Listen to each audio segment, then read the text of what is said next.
Hey everyone! Today we're going to be talking about using cubes to solve math word problems. But what is cubes?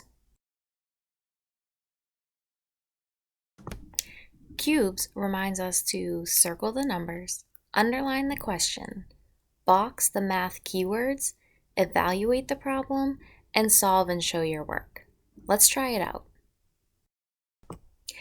Joe makes 35 cookies. He wants to split them evenly between his 7 friends. How many cookies will each friend get?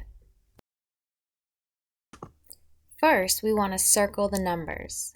I see the number 35 and the number 7, so I'm going to circle those. Next, we want to underline the question.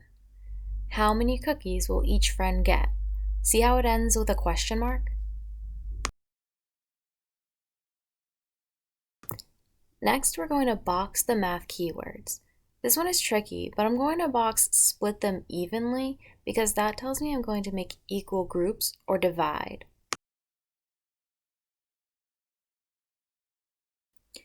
The last two steps are to evaluate and solve or show your work. I know my numbers are 35 and 7, and I'm going to divide by making equal groups. So I make my equal groups, then divide up the 35. If I look closely, I can see that there are 5 in each group, so I know that 35 divided by 7 is 5.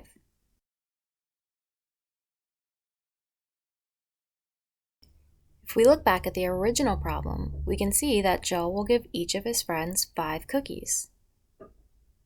And that's it. Easy peasy.